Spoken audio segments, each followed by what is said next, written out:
New York is a pretty cool place, but it's changed since I've been there. And it's changed.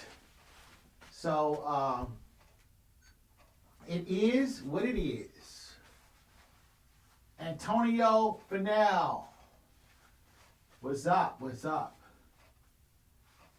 Okay. And but at the same time, all of the places, now everywhere that people are, it's pretty cool. So now I kind of touch the falcon. When I get a little bit of rest, I'm going to work more on the tail feathers and this wing here. Touch him some more, work on his little head some more, bring out some of those middle tone highlights and whatnot. And just get him a little bit more refined. Then I'm going to let that layer set up of paint. Then I'm on another date. I'm going to tackle that once that gets about 24 hours to set up. Then I'm going to just basically go through this whole painting. Maybe hit some of her jewelry here. I got to find this piece of jewelry. Get the throne. I got to, this throne here, Haru's throne is getting kind of wonky. So I'm going to have to straighten that out. I'm going to have to find my examples of that. And get in there and straighten that bad boy up. So there's a lot of things that I'm going to have to do. So, and I always have like plenty of paintings. So right now I have like 1, 2, 3, 4, 5, 6, 7 paintings right in front of you. Yeah, 1, 2, 3, 4, 5 right here. 6 on the wall. Oh, can I count? 3, 4, 5, 6. Okay, so 6 paintings before you now. But I have some other paintings back here where I tend to go. This is like my painting storage area. So I have some more paintings back there. So I keep my paintings ever before me, and then as I'm working on other paintings, sometimes what I do is I go touch up paintings. Like for example, I might see something, I already saw something I want to do in this revolution. I want to add some blacks and gray tones into this texture that I have in here. Then I'm going to wipe them off and see what kind of effect that is. If that don't look right, I'll paint back over it with another layer of heavy impasto white and build that up even more. So I'm constantly, my paintings are still evolving. As long as they're in the studio with me, these paintings are going to continue to move. They're going to continue to do something, They're not just going to be, okay, signed it, it's done. And I was doing that. I was doing some time lapse, and I have like this little whip sound, like finish. And then I put D in, Okay, so basically I'm going to kind of sit back for a minute. I'm probably going to still blah, blah, blah. I'm just going to see what I painted there and kind of give been painting for a straight hour plus. So I'm going to kind of give myself a chance to, give my hips a chance to recalibrate a little bit. I really want to work on his throne, the little cartouche images with his name on it, because I kind of had that wrong. So I painted yellow over it to kind of block that out. So that part of the painting is really, really blocky. It's not up to the same level as the rest of the painting. So I'm going to get that part of the painting kind of updated.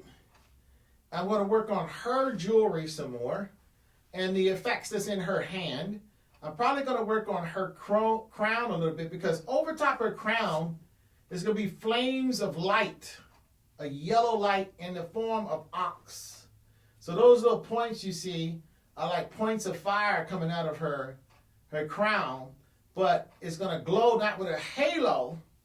It's going to be ox in a circular pattern coming off of that. So that is going to be painted in too. So that's going to be hovering around the area of between the falcon's wing, which that's another symbolic thing for spirit, the air. You cannot see the air, but you can demonstrate the air with the wing of a bird. I think that's how we got the symbol of an angel, because you're talking about something you can't see, but you can feel. So that's the spirit of something, right? So we have the concept of a human with wings. That's a spiritual person. That's basically what that means. So, so that's what I have. So that's going to be painted in. I don't know if that's going to be painted today, but it's going to be painted soon, at least before Wednesday. And I was saying earlier that what I'm going to do with this painting is sometime around Wednesday, I'm going to officially start to stop this painting. So I can give you a treat of another painting, Because this painting might be getting bored. So you guys need to let me know in the comments. If the painting is starting to get boring, let me know. If it's not getting bored, I'll spend another 7 days in addition to this on the painting. If it is getting boring and you want to see me go to another painting, I'll work on this painting in the background. And what I'll do is I'll paint a new painting. I'll start over with a brand new painting in the foreground. Because I have a tendency to paint a lot of my paintings in the background anyway while I have another one. Because I get bored. I'm not going to say I get bored quick, but with my paintings, I do them and then all of a sudden it's like, okay, I'm starting to get a little jaded on this painting. I got that like that on the Tupac painting and the Nipsey Hussle painting. I don't know if that painting is finished either. and the James Armistead painting I got like that. And there's another painting in the other room that's more like a personal painting. So I don't have it in this painting. But sometimes when people come and they go into my living room, I let them see that painting because that's more like a family kind of painting or a painting that I would let people who are my family members see because there's members of my family in that painting. So that's what I have there. And I probably will definitely paint on the throne today and some of her like jewelry and her costume stuff.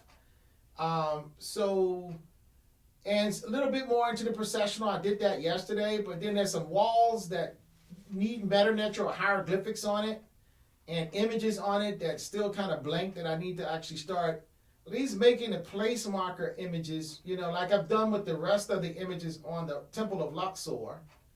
I need to put all of the hieroglyphics in place. There's some walls that's missing its hieroglyphics still. And in this painting, I'm going to go ahead and let you guys know. You know, a lot of times I like to put stuff in paintings and not tell people, you know, let people discover it. But I'm going to put in the meta-nature or the hieroglyphics spelling in hieroglyphics my Facebook name, which I gave myself, which is Second Ra. And my name is also Second Ra Tahut, Second Ra Patut Tahut Sesh Pata. Because Tahut means the thinker, it means the person who thinks, you know, thought. And Pata means creative. I'm a creative person. Sesh comes, the word sketch actually comes from that. It comes all the way from Greek to Latin, all the way to English, sketch. And it means to write, to make images, to make marks. So, and then you have the Nectaru or Nectarit or goddess Seshet. She is seen writing with a pen and a scroll. And of course, there's a male version called Shesh who does the same thing, except it's a male who writes and with the scroll. And often you see Sheshet or Sesh with Daoud. You see those as cohorts of each other. Sheshet, which is the Fesheti, which is the female, or Sheshet, which is the female Nectarit. And then the Nectaru, the male Nectar, is Shesh. So spelled S-H-E-S-H, Shesh. And Sheshet, S-E-S-H-E-T. And actually, there's no vowel after that, but I believe there should be a vowel of an I after that, or Y, so Sheshet-T. Or they probably didn't pronounce it Sheshet-T like we do today. It was probably Sheshet, like that. Just based on the Aramaic pronunciations of certain words and the Coptic pronunciations, that's what I think is the feminine, how you put the feminine, you know, like in Spanish, if you're going to make chico, with the O sound is masculine, meaning boy, and chica, with the feminine sound, means girl. Same word, but one, they pertain to two humans. One is a boy, chico, and one is a girl. Well, the same thing in Kemet. If it was a masculine, it was a netcher. And if it was a feminine, it was a netcherit. So that's how you put the feminine on it. So you didn't say God, netcher. You said netcher. But you didn't say goddess, which is another version of the word God. You can see that happens to some degree in English.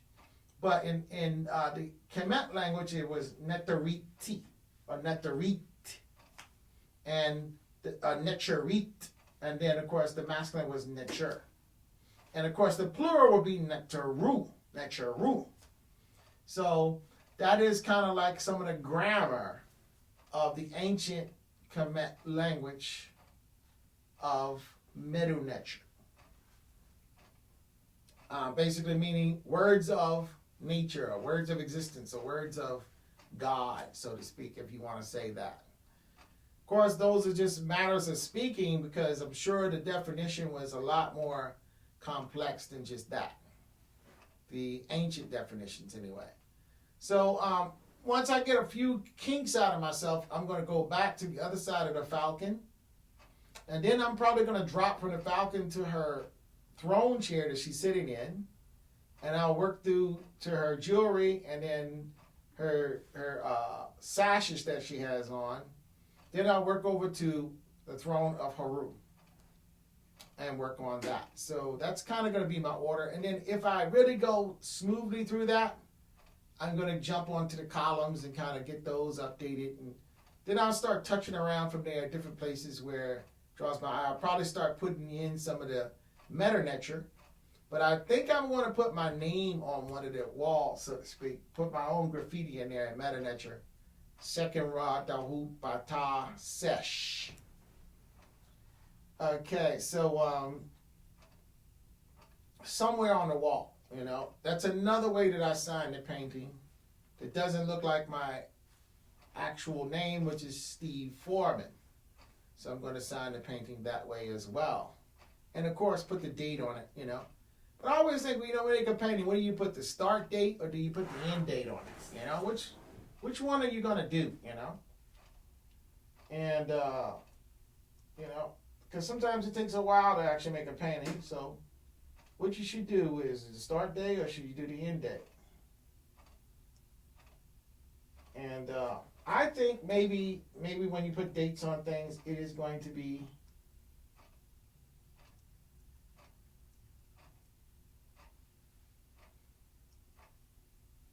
it should be the maybe it's the end date. You know, I never figured that out, so I just sometimes just put any date down between that time. You know, any date between there.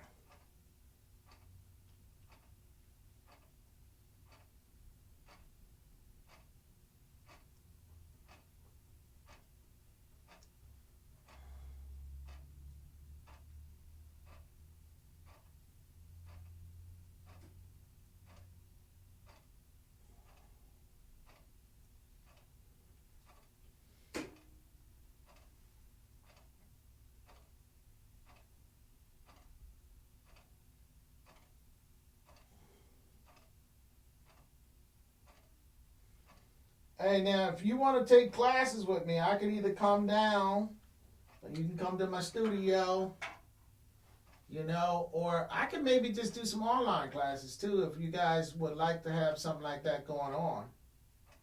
I'll be more than happy.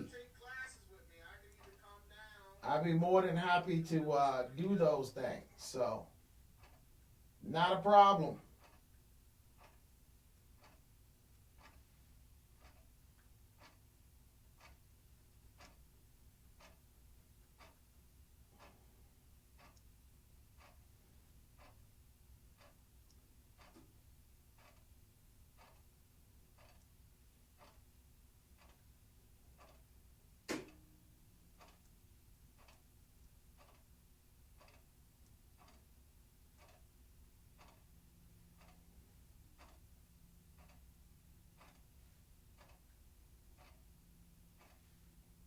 Okay, so I'm going to jump back onto what I'm working on here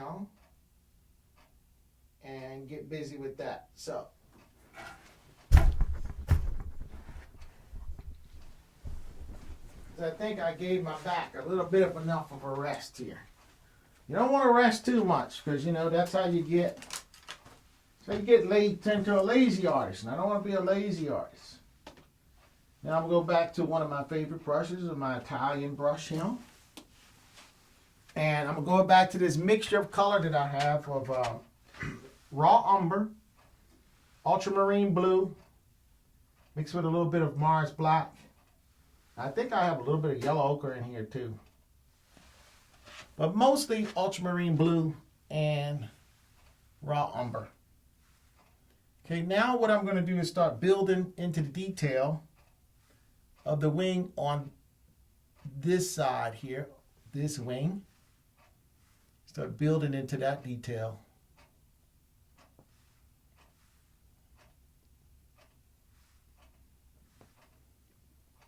And there's like just hundreds and hundreds of little details that can be put in these little guys.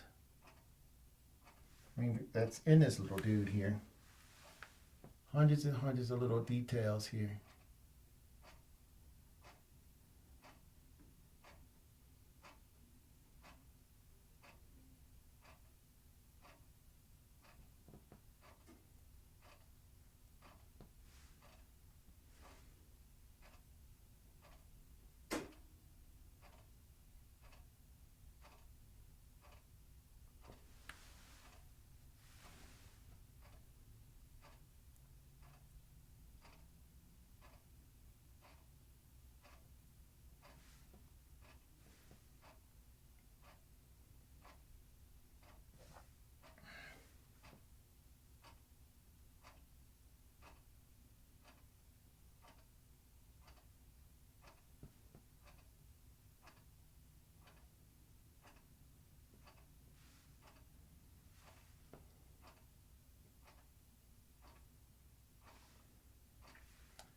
And generally when I'm painting, I like to build from,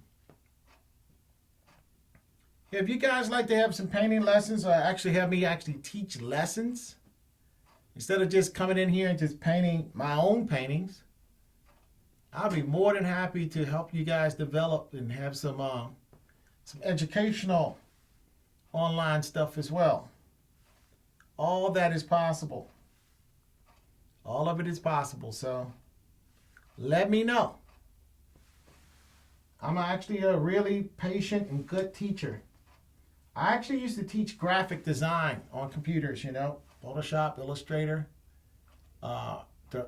Dreamweaver, Director, Final Cut Pro, Adobe Premiere, After Effects, Alias Wavefront, Maya, Lightwave, a lot of stuff like that.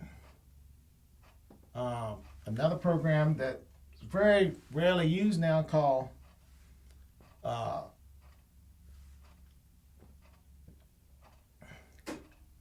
Freehand. That was a program that was used just as much as Illustrator back in the day. And I know some of you people that are professional, you might remember that. I don't think the youngins know about that one too much anymore, because Adobe's basically bought them and took over and basically killed the program, which is actually what I used to think was a great alternative to Adobe, because it had certain features that the Adobe drawing programs didn't have, and that you wish they did have, but they didn't. Of course, once they killed the program, okay, you didn't have it no more. They bought it and they kind of let it go for a couple of years, so people thought, oh yeah, Adobe's going to keep supporting it. And then the next thing you know, some of the features that was in it is now in an Adobe product. Then all of a sudden, it's gone. Well, we can discontinue that. No longer available. Oh my gosh. You know, all those skills that I built up using that program have gone to cyber heaven. These skills are no more. So a lot of times, that's why I kind of don't like graphic arts, because the programmer gives you your skill sets. He gives you your tools, and he can give it and he can take it away. So you spend all this time getting real tricky and get really good at doing graphic arts with these programs. Then all of a sudden they reprogram. They did that with Final Cut Pro. I mean, I was really good with version all the way up to Final Cut Pro version 7. Then all of a sudden they switched up to 10 and made it kind of like iMovie, but still was calling it Final Cut Pro with some extra features in it that was kind of Final Cut Pro-esque. but it wasn't as good as the original one. And I wish they could have made it like 64-bit because the first one was 32-bit. But I wish they could have done that and kept the way it used to work because it worked so well. And the thing about it is Adobe Premiere still works that way. So it's not a bad way of working. But then they upgraded some of the functionality in that. So why not? Why didn't they just simply upgrade the functionality and continue the thing to work the way it was, you know?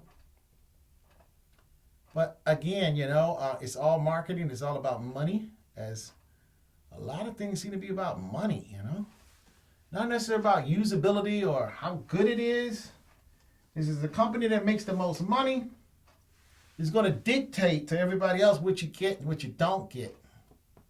I don't know if that's the best way, especially when it comes down to art. So that's why I like to paint. I mean, because brushes were invented way back during the Kemet days, not even during the Renaissance and not even during the Roman days. It was basically as ancient as people are. I mean, the cave painters probably had brushes that they made to paint with. The prehistoric cave painters. You know, who knows what they use? You know, they could use their fingers or a stick, you know, whatever.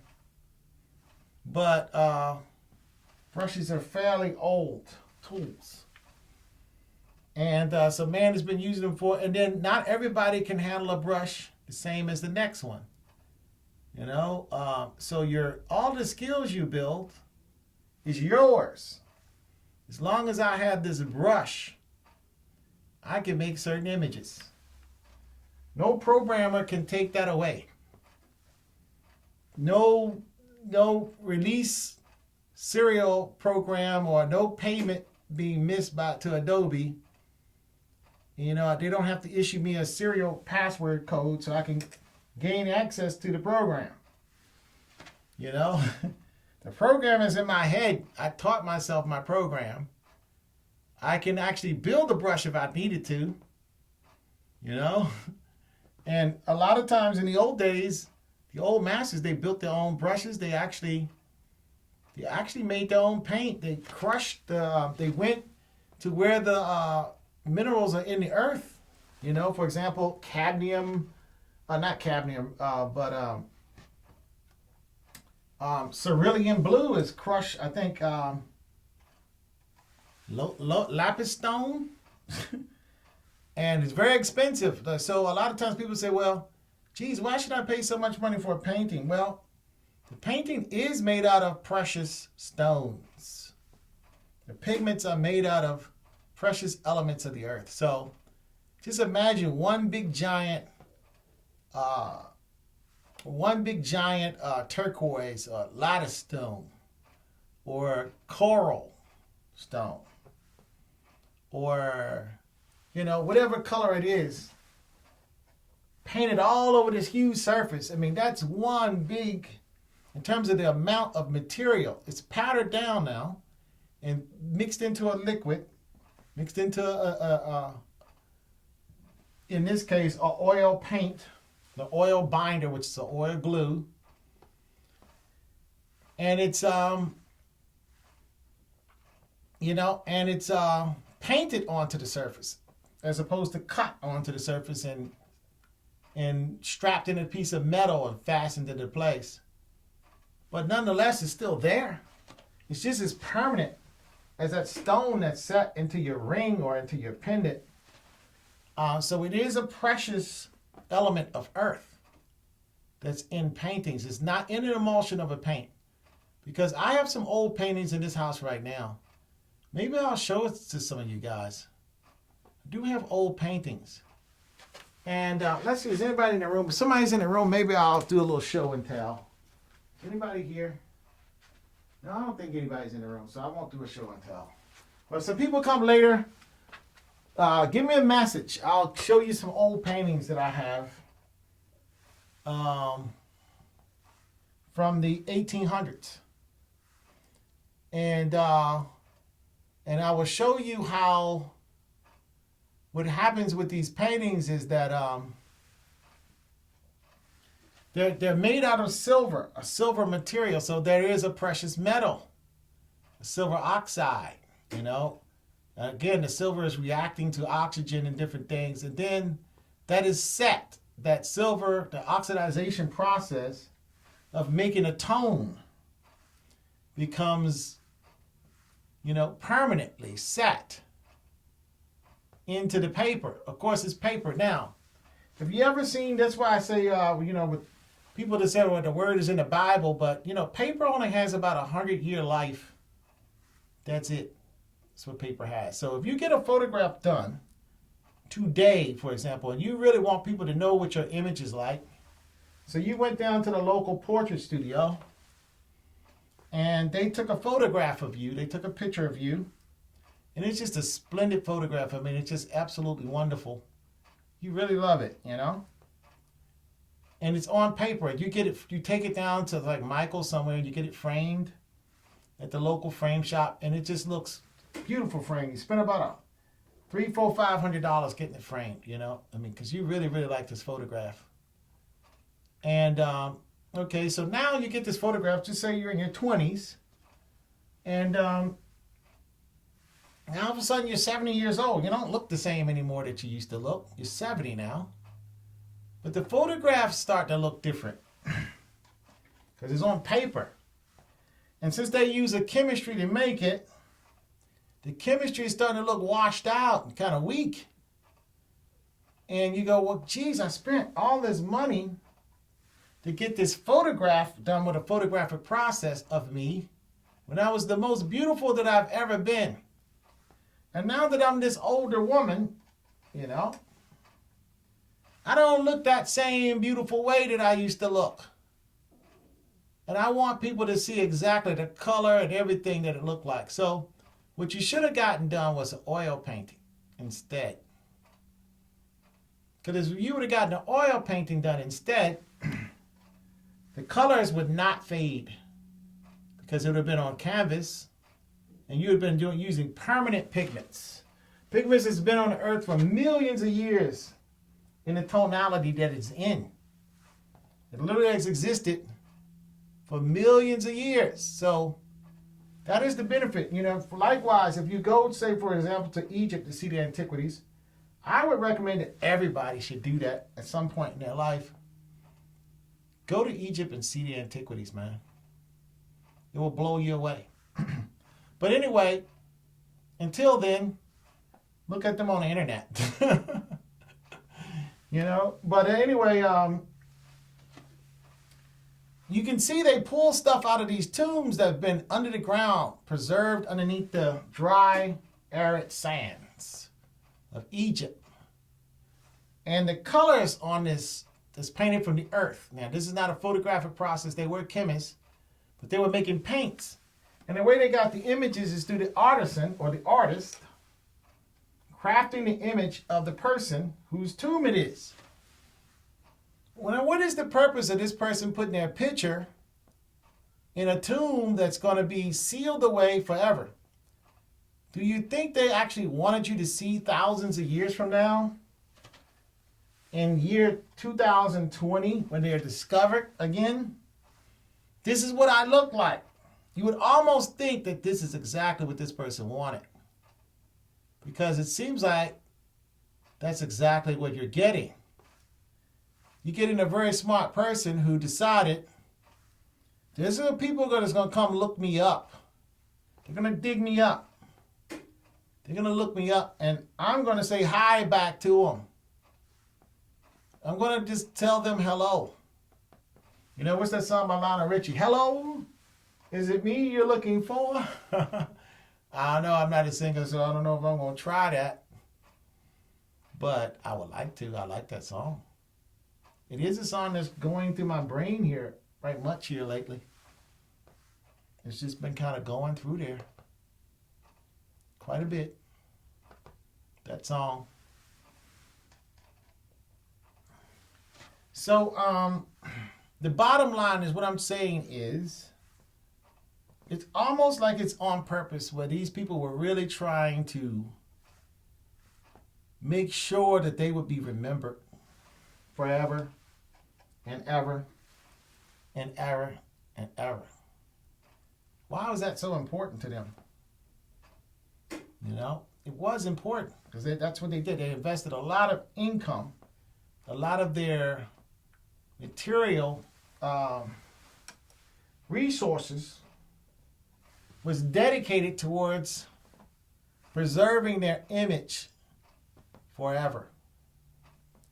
So you would have to think that that is something that was very important to the spirituality of the people. That their image is preserved for a very, very long time, like thousands of years. That's very important.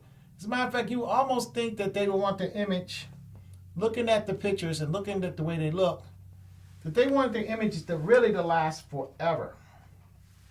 And I was reading something that said the ancient Kemet people felt like if their image was in the tomb with them, that their Ba, which is the spirit of the individual, the Ka is the spirit that they always had that joins itself with the Ba, but the Ba and the Ka go together, according to the ancient religious spiritual system of ancient Kemet.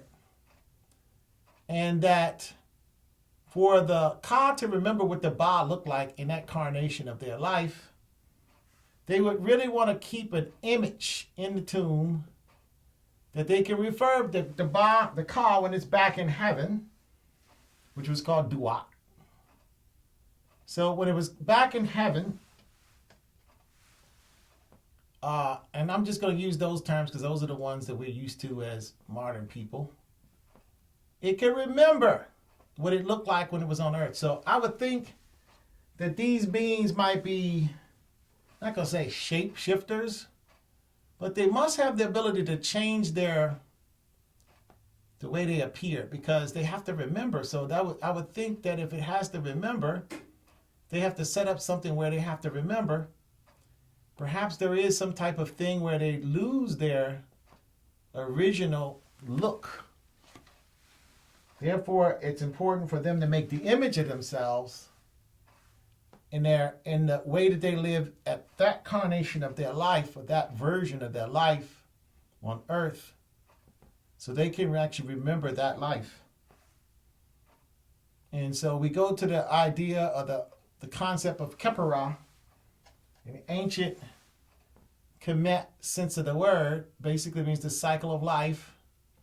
You know, new life starts again, old life goes away, new life comes back. You are your parents. You are your ancestors. You know, Kepera, you are your ancestors. In a lot of African cultures, that's exactly what they believe. You are a link in a chain. If you saw that movie Rwanda, for example, when the main character, Chikala, was confused, he was in a quandary. He was at a point of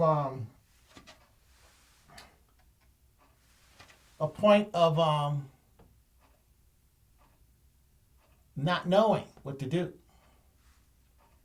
It was necessary for him to go to his father to talk, have a talk. So you would think that when the father never died, you know, he could still go back and chit-chat with dad, you know. You can't have a convo with dad. So what he did was took this special spiritual potion, I guess they had, there in the kingdom. And he put himself in some type of altered state where it was possible for him to chit-chat with dad and ask some questions about what what in the world should I do, Dad? You always knew the answers of your wisdom. I need to draw on that now. So I go back to the Christian term Abba, Father. Notice the word Ba is there again. Abba, Father. Ba is in a lot of African words. Baba. When I saw the Shaka Zulu movie, girl says, "What are you going to do, Baba?" Talking about Shaka Zulu. That was their brother. Father image, the king. And then if you go to the Yoruba tradition, for the patriarch of the family, the oldest male, the king, The most important person is called an Oba. And they also said Baba as well, Ba. And then even if you go to African Americans, for some reason, a lot of African Americans call one of the male members of their family Bubba, Baba. You know? Where does that come from? How come that? Is that like DNA memory? Where we were remembering our bloodline? Even though it was cut off from us, is it some kind of way it's actually coming back on us through the ancestors just trying to chit-chat with us or trying to get our attention? And so I've always thought about that, you know? When I was listening to certain things like that, I said, oh my gosh, it seems like there is some point there to this Baba thing, this Ba thing. There is something about this that might be important. It might be an important thing. Okay, so what I'm doing is going into this wing here with a very deep, rich, dark color. And really I'm trying to cut out the shadows in this wing, the darks. Really trying to get those really, really accentuated in really nicely. And I'm making a little bit of a pattern because this Pyrenees falcon has this little pattern in its feathers, this particular one especially. And so I'm trying to establish that as well. Trying to establish that.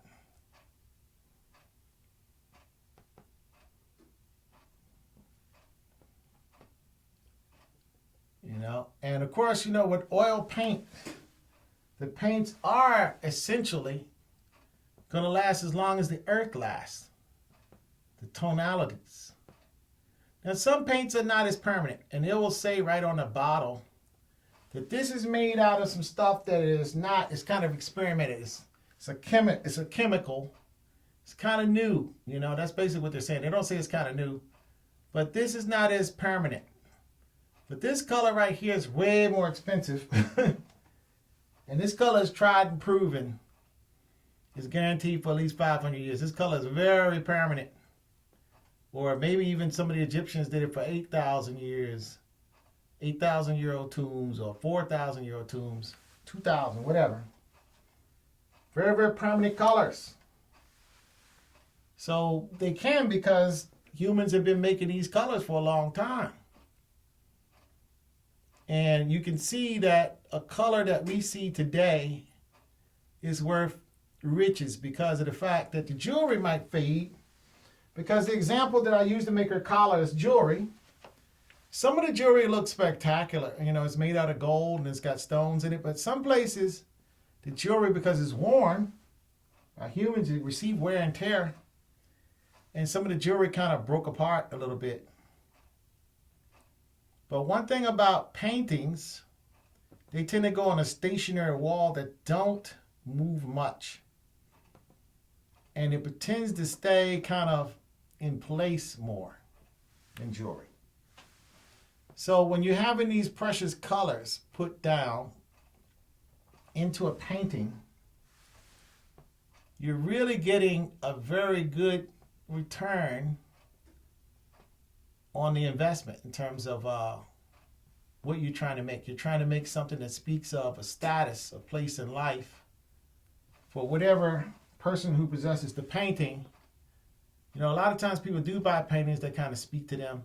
If they're into Kemet, for example, they want a painting with Kemet in it because they're into that. In life, you'll see them with costumes that might reflect Kemet. So naturally, a person like that should own a painting that reflects Kemet. Okay, so what I'm going to do now is I got a lot of details painted in there on this falcon. And what I'm going to do is I'm going to just straighten out some stuff on his beak a little bit too that I did not address before I end up. I'm going to go ahead and do that.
Trying to get everything in there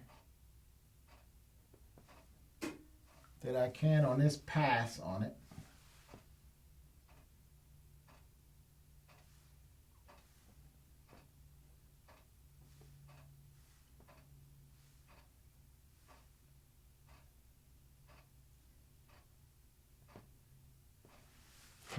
And I think that's enough for now. I think I might want to solidify some of this orange in this claw here some too. You know, like I said before, I like nice, rich, thick paint. Don't want my paint to be wimpy. I want my paint to be very present. You know, like I said, you're always competing with the future technology of image making. Of course, what you want is your images to look, your paint must look what I call rich. You know, you guys seen really nice jewelry. You seen really nice, pretty things. And it's just something about gold. It just looks really extraordinary, you know. It just looks really, really rich. It has a luster to it. So whenever you paint, especially when you're working with oil paint or acrylic, try to make, or any paint really, try to make your paint really, really rich.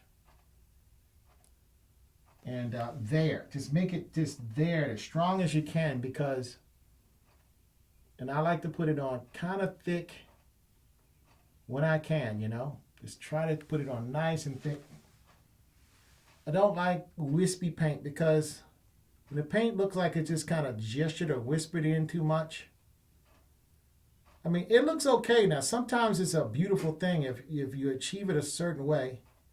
It's a very, very beautiful thing. But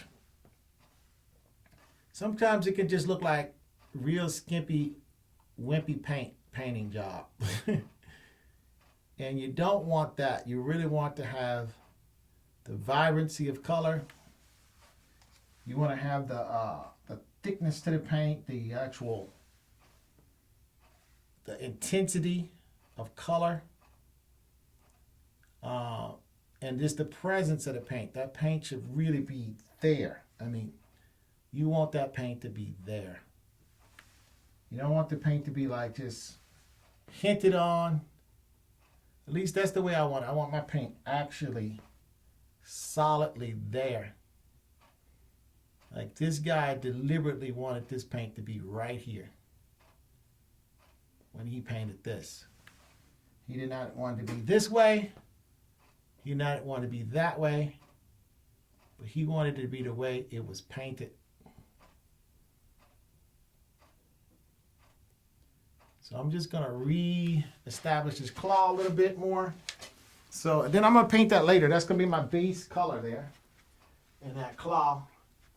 And then, of course, it's not going to look that orangey. It's not going to look that messed up. But later I'm going to come in and put the actual details on that, you know. But for right now, I just want that undertone to be very solid. And what I used to make that was some cadmium yellow medium with some cadmium red medium mixed in. Probably more cadmium yellow medium than red. But anyway, so that's the Falcon. Now I'm going to do some touches on the actual head of the Falcon in a minute, just to kind of raise it up a little bit more 3D out of what it already is. And to do that, I'm going to mix a little bit of cobalt blue with a little bit of titanium white, with a little bit of yellow ochre, okay, and a little bit of a Diaxodon purple as well. And really, I'm really just creating this tint. And at first, I think I want this tint really light, but actually, I want this tint a little bit darker, so I'm going to hit it with a little bit more cobalt blue and purple. And it's starting to get a little bit too purpley. So I want to bring it back down with a little bit of cobalt and then get it a little bit more, a little yellow ochre to get a little bit more neutral. But I still want my colors to be intense.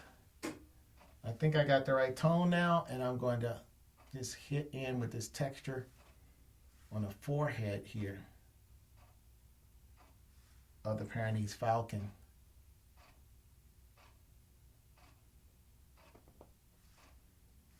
Again, I'm trying to create some interesting little thin lines. I have the paint as thin as I can get it, but still as thick as I can get it. So in order for me to have it with the thickness I want, it's got to be a decent amount of titanium, which is an opaque white in it, with a decent amount of the other colors as well. So when I do hit with it, it's hitting nice. I want it liquid on this nice 00 brush, round, sable hair. But at the same time, I want it to be very little, small, minutia little lines. That's the little highlights coming off the top of the head. And these are not highlights, this is just a texture. I'm painting in little lines side by side as a texture of the head feathers. Just putting like little details on the head feathers. And over here on the side, where the head feathers get elongated,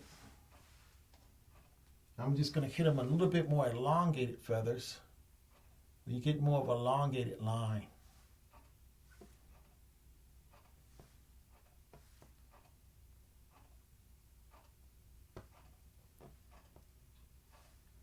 Of course, I don't want to get too overdone with it, because sometimes you can lose the illusion. You can lose the effects that you're creating because you did too much too quick. So here I'm going to just take my time. You know, again, take the time to do it right. You can do it, hey babe, do it tonight. That's a song, by the way.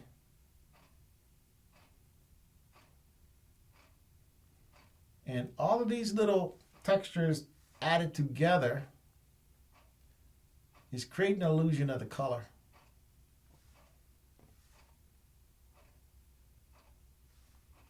It's creating the illusion of the feather and the textures of the feather.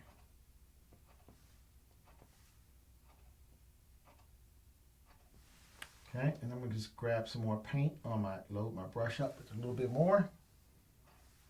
And then I'm just going to just get little fine little dabbles on this side of the face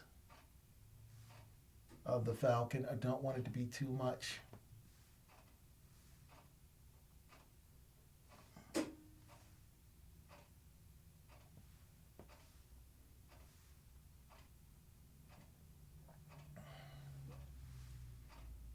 And I think I'm going to extend some of this a little bit into some of the wing.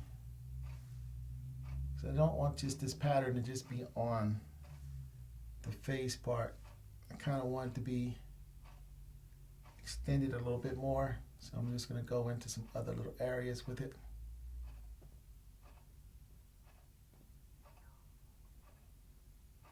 Okay, that's good. But it's basically the head and shoulder area of it that I'm creating. Okay, how's it going? How's it going? Sybil Oldun, how's it going? How you doing? Sherelle Johnson, yes, how you doing? Good to see you again. Good to see you. I'm probably going to spend about another 3 days or so. I was just wondering, I need to ask people, I was trying to ask people, would you like to see me kind of work on this painting in the background after Wednesday and stretch and start another painting, which I was going to do a different design that I came up with, which is kind of like in the Kemet thing, because I do want to have like a series of paintings based on Kemet. And right now, when I say series, I just got two real different designs. Even though I have multiples of this design, this one is my large format, but I'm going to do another one large format. And this kind of picture is what I came up with. I designed this using my Prisma colors, and I designed this using my iPad Pro with Procreate or my Wacom tablet with Adobe Photoshop. So I'm going to do that next, and that's a vertical format. So I'll be able to kind of work on those two at the same time. The benefit is the other painting is going to be started. You'll be able to see it develop from scratch. Whereas a lot of times when you're kind of in the advanced stages of a painting like this, or you got a lot of things painted, your painting is going to slowly come into focus. You're not going to see really big differences from day to day. Well, you might. Actually, you might. But I don't know, because it's the first time I've ever done this, and I don't want to get down into a quagmire where I'm doing these little minutia changes, and the person says, okay, it looks kind of the same way it looked yesterday. I don't want that to happen, so I want to keep it interesting. Even though I think the painting is evolving nice on a daily basis, I think we do see things as different every day on this painting. But a lot of times when I get into certain things, if you're not like a painter, you might not notice, exactly, what did he paint on today? What did he do? He toned that in some more. I mean, people are like, well, what's toning something in more? I mean, what is that, So I do want to keep things kind of interesting. So sometimes to keep things interesting, I mean, this painting, I tap on this sometimes.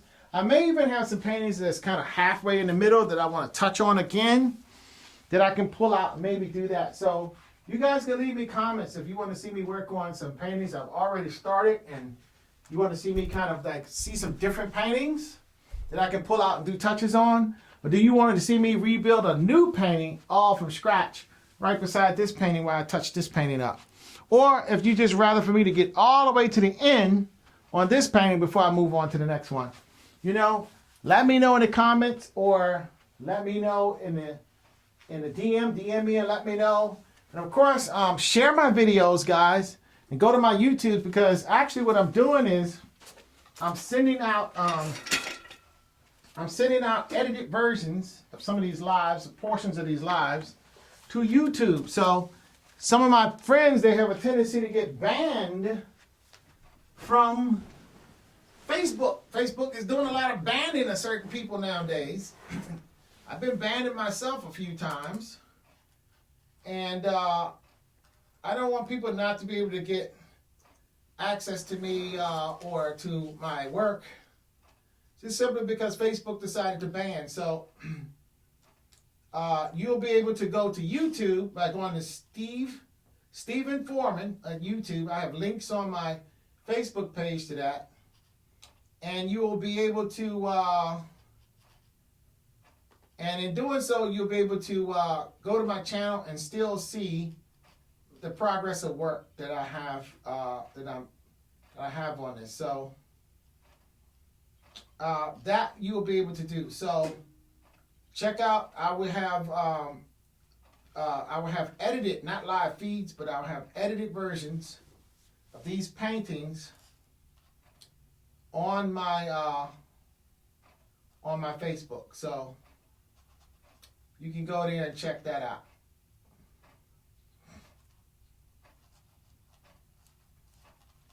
And so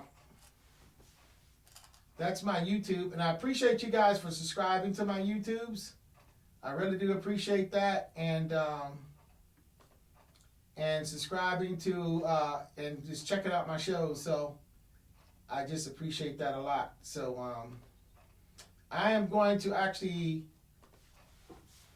make a show available in a few minutes right on my YouTube. So I'll make a new show, because I think I had a little bit of a problem with one show where my editing, I kind of messed up because I was kind of moving too fast, and I did not do the best job editing that show that I could have done.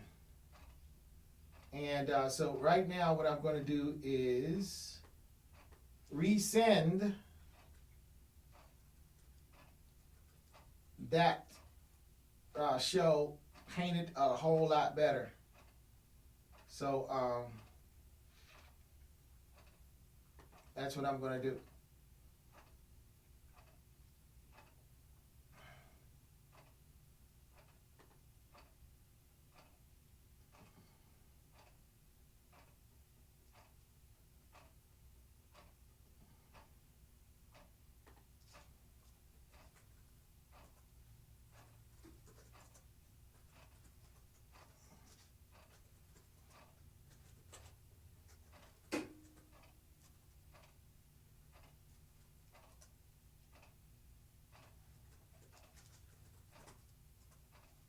right now I'm kind of tagging the video, so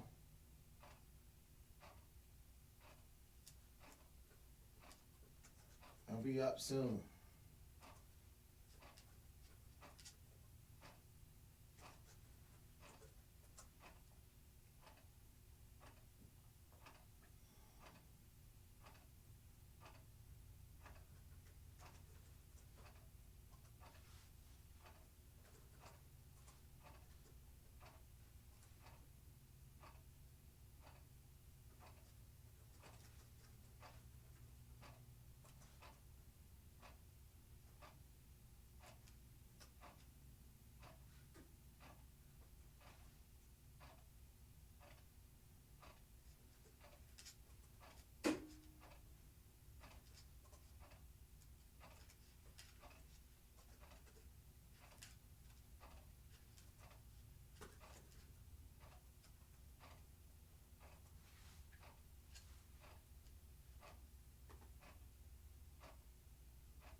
Okay, so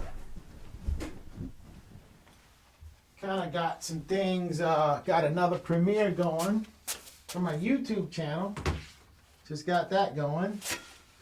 So if you guys want to mosey over to check that out, you can check that out. I'll be sending those out daily on YouTube. So if you ever get blocked off from my Facebook channels, or you can always go to YouTube, because hopefully I'll get up to 1,000 subscribers. So if get all your friends to subscribe to my YouTube, so I guess it's 1,000 subscribers, so I can go live from YouTube. That's a very important thing that I like to be able to do, is to go live from YouTube. Okay, now that I kind of touched on my falcon a little bit, I think I'm going to work on this cartouche on this Nimi now and kind of get that going, because I kind of, first of all, I got the brush ready for it. And second of all, it's so blank. It's not as advanced as the rest of the painting, because it's just really, really roughly blocked off. So what I want to do with that is to get that going, you know. So to do that, what I'm going to do is start there. So this brush is used. This one isn't, so I'm going to put it there. Even though I've gotten it dirty already, I didn't use it. I think I got another brush with some paint on it. So this brush has gotten dirty too, so I think I did use that though. So, okay, so I'm going to stick with this brush so far. Okay, and I have, I'm taking this particular piece of hieroglyphics from this example that I have off the internet that's going to go on this cartouche. And this is the cartouche of Ramesses here. And now, not that I'm making Ramesses, because I have some elements from Seti. I have some elements from actually another ancient Egyptian Nisibiti, or king, called Second Ra, as well as Ramesses. So I'm kind of combining this particular image into multiple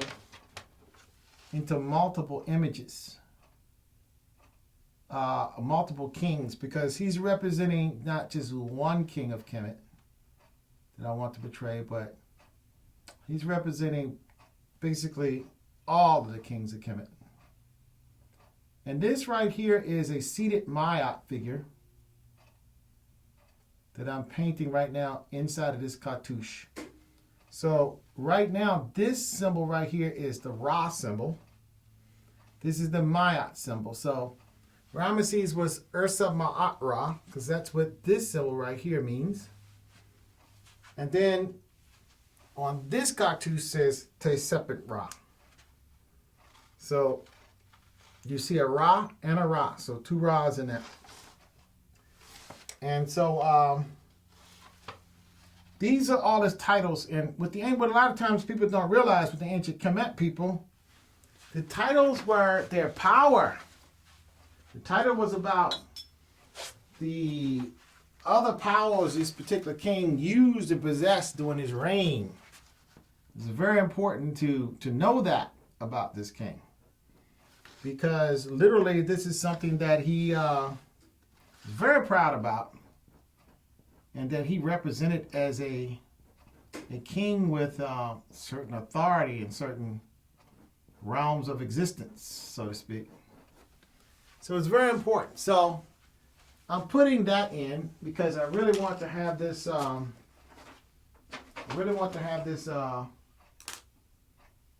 Cartouche well painted in. So I'm trying to get my brushes together where I'm going to paint that with. I think I'm going to use these two. Okay, to start kind of getting that. I'm going back and forward between a really dark color that I've just used, almost really a black. And what I'm doing is I'm first painting in, because I'm painting wet over top of dry. I did paint some yellow in there, so I'll probably be painting wet on wet soon. But I'm painting with the darker color first, wet over dry. with going in with black first over top of the dry yellow. The whole idea here is to really cut out a nice strong shadow that creates this hieroglyphic. Really nice dark. The sun is really hitting it so that you see the actual words better. Because that's how you were able to see it. Basically, they use the actual depth of the carving to create the actual, words. What I'm gonna do now is paint, because I just painted this. I had a solid line. I'm painting wet on wet now. And the way I'm able to do that without blending it is I'm getting the black color. I put the yellow color on somewhat pasty, almost like a slightly thinner toothpaste. Almost like toothpaste and almost like a milkshake. But closer to like a toothpaste color. Consistency. And what I'm doing is I'm going back with a very thin black but still opaque. And what that does is it causes, on a brush, a never 0-0 brush like this, it causes the yellow not to blend with the black, because one is actually have less oil in it than the other. So what the oil tends to do is, instead of pulling up the color, it soaks into the color without actually mucking up the color, making the color look really muddy and mixed. So that is one technique that I'm kind of teaching right there on how to paint wet on wet without pulling up the wet color that's underneath that. Okay, now that I'm got that in, I'm going to go in with another clean brush. That's another 0-0 brush. Again, this is another Italian brush that's exactly like the one I had. But this time I'm going to pick up only some cadmium yellow light. And what I'm going to do with this cadmium yellow light, I'm going to just hit all of the places my paint looks a little wimpy and weak. But most importantly, I want to hit places that I want this yellow of gold to really, really sing and come out. Of course, I'm being very careful with the black that I just recently painted in. So I'm using a very liquid yellow. Not too liquid, but kind of liquid. Now, the places where I have black that's dry, I'm actually able to paint over that quite easily. I just want to make sure that my yellow is very opaque. And cadmium yellow, light cadmium yellow, is an opaque color. But of course, just by nature of being yellow, it's not, it's not going to be very opaque because it's yellow. Yellow is not, it's a light color. It is not going to be opaque as say black or ultramarine blue. So it's a dark color. So just by the nature of being dark, the opacity is going to appear to be a lot more intensely opaque. Whereas yellow, even though it's opaque yellow, you really have to layer it really good if you really want that yellow to really be thick and just really opaque and cover. Especially if it's covering another color, like a darker color or just any other color.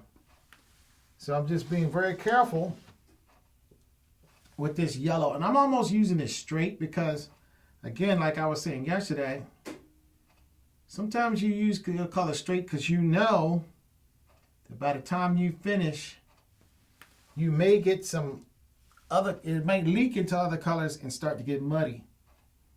And I can always damp down a color that's too intense pretty easily. But it's a little bit harder to actually take a color that's not as intense and pick it up. It's not that much harder because you just simply let it dry and you can go over it with a much more vibrant color, or you can let it get tacky and go over it with a much more vibrant color, or while it's still very wet, you can kind of go in. You're almost like mixing in at that point another more vibrant color. And a lot of times when it's still wet, you're just trying to get a subtle pickup in the color and the tone. Usually if I'm just trying to get a subtle pickup, I would actually come with another color, darker or lighter, to make it lighter or darker. If I put it down, if I put the initial color down too dark, too light, too intense, whatever, I will shift that to get to the color that I want by simply basically mixing on a canvas another color in. However, oftentimes I'd rather just put the color down initially exactly the way I want it, or as close to the way I want it as possible. But a lot of times when you're trying to create an italic, especially a gold, and you want that color to really look like pure gold, I mean to really sing, you want that color to pop. Gold is a pure kind of metal, especially pure gold. It is going to reflect light differently and have some darks in it. But what I do is I do this kind of painting first because I want the part that's yellow to be really, really yellow. I mean, I don't want it to be halfway yellow, almost yellow. Because what I'm going to do with this is I'm going to let this dry. Then I'm going to go into it with other tones. But showing through those tones will be this very intense yellow for this gold. Because that's what I want here. I want it very intense. This is his crown. This is his head area. And up in this area, I want things to be, because this is where the eye is going to be drawn. I want things to be very intense right here through this part. So I am making sure that I just put my darks in first to kind of set that up, get that going. Then I'm kind of cleaning up some of those older dark lines by painting over them and cleaning up with the opaque, somewhat thick opaque yellow. Just cleaning up those lines a bit. And kind of painting like the negative space, so to speak. And because some places where my initial black kind of got a little wild. So a lot of times when I'm doing like painting, especially when I'm blocking stuff out, my painting style could be a little looser at that point. Then what I have a tendency to do is tighten up. Okay, so now what's happening is I kind of hit a color that I just hit in there. I got some black into my yellow. I kind of don't want that. So I'm going to kind of stop on some of that right there because I really have everything the way I want on that piece in terms of what the meta nature is saying. I'm going to go around this to make the cartouche shape in a darker color. But I'm going to wait until that sets up before I do that. Because I don't want that to get muddy at all. I want that to be very, very intense. And now I'm going to go underneath this. Even though I just put this on, and this is a more wimpy kind of like mixed yellow that I have underneath there. I'm going over with a thin glaze, very thin down glaze of very intense, just cadmium yellow. Trying not to hit any of this black, just so that doesn't even look as mixed. Just to get that nice and thick. So now, that's good. So I have that meta nature painted in on that one pretty nice. Now, there is no modeling yet on this. Is not the final painting. I just wanted to make sure the meta nature was kind of put in there really nice and solid. So it's readable, So that if a person walked up to about 2 feet away, they know what I'm trying to say. They know what this thing says. And if the person was about 6 feet away, they can still read it and know what it says. And then I can go and make it look more artsy a little bit later. Now, on this other side of this cartouche, it says something different. And this is from an antiquity. This is an antiquity of Ramesses. Here's a similar type of Nimi, except for this one has the vulture and the cobra, whereas this statue here of Ramesses only has the cobra. And this is actually a statue that exists, I believe, in Luxor. I believe. I don't know exactly. because I just kind of found this and I was moving kind of fast. So I don't know exactly where this statue is located. I believe it is in Luxor, but I could be wrong. Okay, so right here there is a seated Ra on the throne. Over here there's a seated Maya on the throne. Here there's a seated Ra. So I'm going to start with the Ra disc right here. That's where I'm going to put my circle at, just to kind of get that going. Okay, and then underneath the Ra disc is going to be the head of the falcon. So I'm going to make that shape and pop that in. And again, if I kind of mess up with the shape a little bit because the paint didn't flow the way I want, I could always come back in at a later date and clean it up with my yellow just like I did on the other side. But for right now, I just want to really get everything where I want it. I want to get this, you know, just enough space in this yellow field for everything to go where it's supposed to go, you know? You know, just kind of like fitting it in there.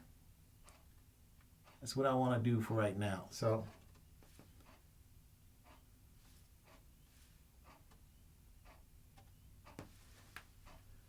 okay, and then out of the knee on a lot of these nectars, you get a little ankh coming out. So there's an ankh that comes out here.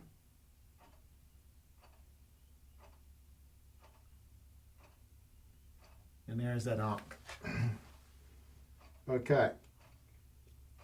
Now, this is facing another nectar.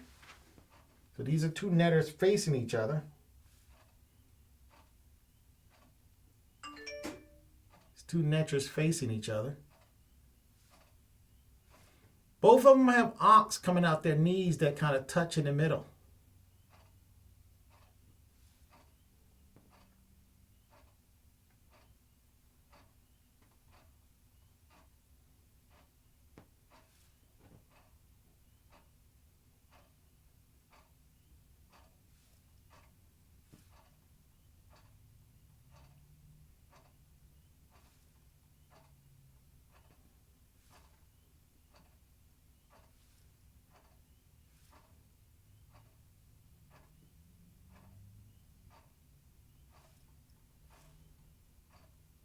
And this netter has kind of like a tall little plume thing coming out of his head. Anybody know what that netter is? Anybody want to take a guess on that one? Again, what I'm doing is just trying to get it in the cartouche so it fits in there nice. I'm not trying to do the best idea of the represent. I'm doing really pretty good, but you know, that's not my drive right now. My drive is just to get all of the meta nature in there, in the space, and get all of the stuff in the space right, you know? Okay, and then underneath this one, you have this kind of like a loop. This kind of like loop thing. It's kind of like an upside down J. And there's two of those. One right beside the other one. In terms of the way that glyph looks. Okay. Then you have this other glyph that's like, it's like three fingers that go down like this with a loop on the top. So it's kind of like a big U with a center, like a E that's sideways, but it's real long. And it has a little loop right here.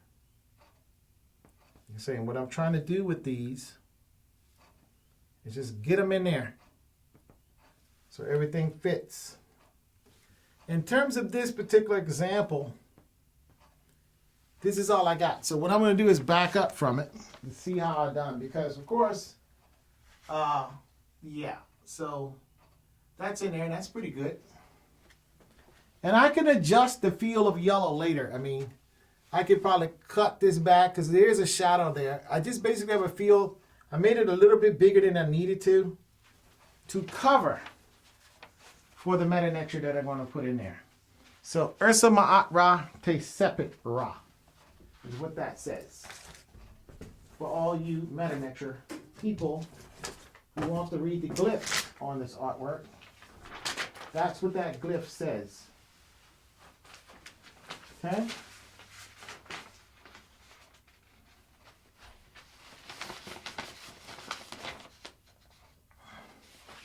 Okay, so I'm going to paint all of these better later in terms of painting the whole cartouche shape. But what I just wanted to do now was to at least get that fitted in. So now that that's fitted in, I will paint it a little bit better. There's some stuff in the sun disc that I can probably paint in a little bit more of the effect of the 3D carving. A little bit better. Paint that in. It's a little bit black. Again, I could come in with yellow later once this sets up. Once this gets its 24 hours to dry. I can come in and do some other things. But as for right now, this is what I have going on.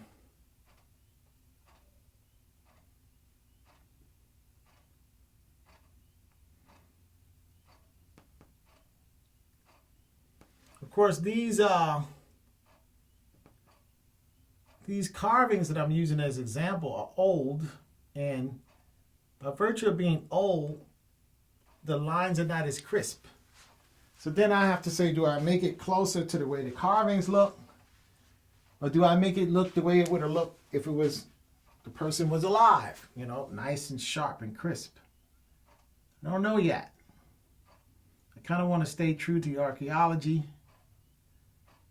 in terms of my example, but at the same time I wanted to make it look right for the painting. So there I have that in, so I'm going to sit that to the side because I'm kind of done with that. That has to set up. That paint has to dry.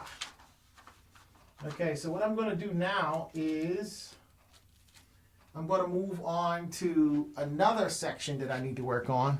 And I think I'm going to move right into this area right here and paint her throne and maybe some of the effects that's in her hand, and then paint this throne over here and kind of tighten that up a little bit. And then tomorrow I'll working on the shadows and all of the, just going around all of the painting, just bringing things up sharper and toning stuff in. Toning, what I call toning my shadows in. That's what I call it, you know. And what I do by toning the shadows in, I'm coming in generally with the raw umber and the Mars black kind of mixture, somewhat thinned down but not too thin, or whatever color I have. I would have it tinted down really dark, and to create, you know, the shadows of that particular item. Sometimes I do it as a layer, you know, like a thin layer over top of another layer that you can see through transparently. And sometimes I actually literally just paint a color right beside it and blend it into an already dried layer. Okay, so what I'm going to do next. I'm going to go into a chair, so I need to find my examples that I was using for her chair. I think I was using, there's a lot of painting because I need to paint this leg here. I need to find a piece for this leg here for chair. And I definitely need to work with the back and these pieces here. And of course her jewelry. So let me just get that organized a little bit.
everything set up here. Get some invites going.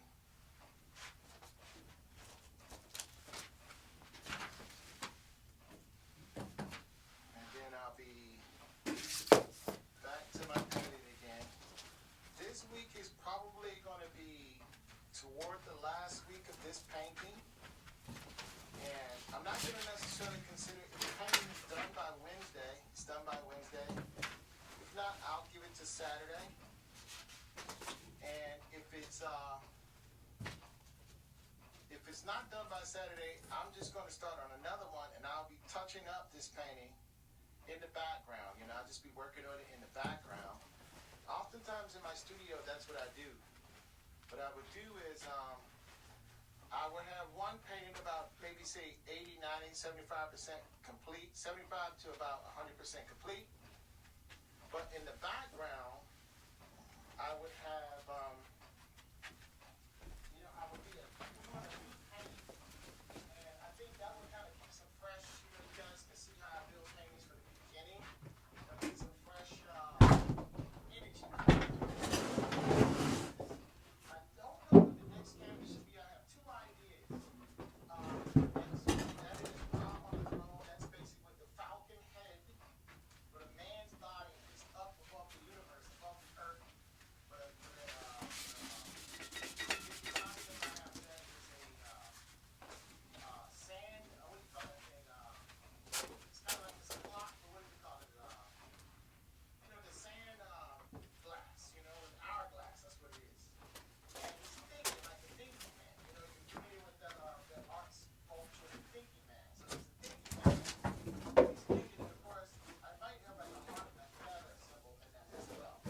So, or I can do Lincoln. A lot of times people don't realize Lincoln came to Richmond, Virginia, and people don't realize the reaction of African Americans, free African Americans, right? African Americans were actually free for the first time. By and large, millions of African Americans were now full citizens, or at least in theory full citizens.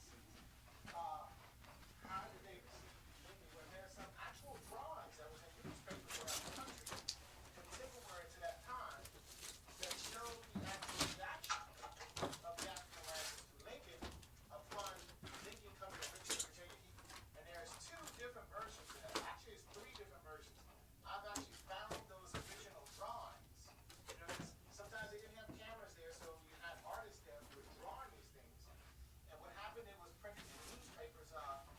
Prints were made, woodblock prints or lithographic prints, whatever it was made.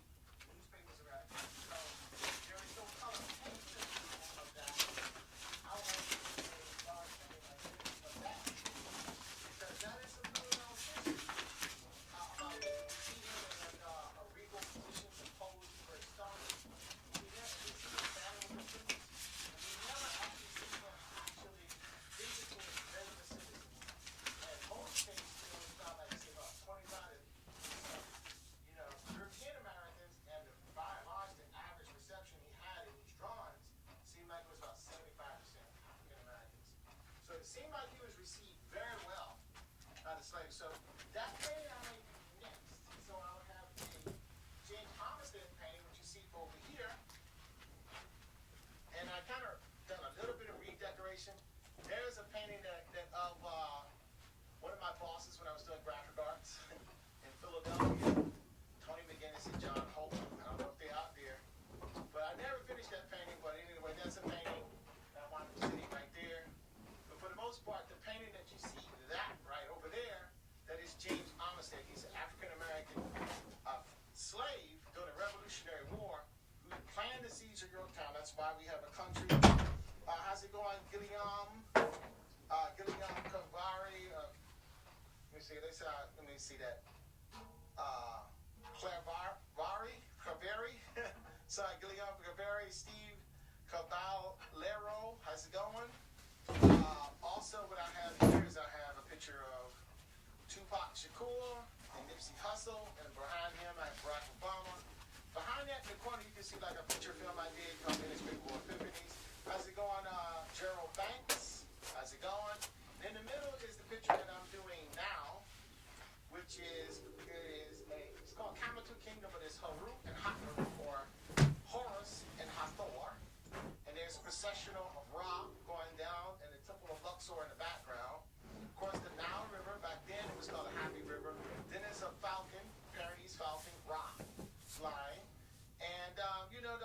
is kind of saying it's basically a day in the time of ancient Egypt. This is my concept of that. So that's what I'm going to be finishing up. And I'm going to be trying to finish this painting up, sort of, because I never actually finish my paintings.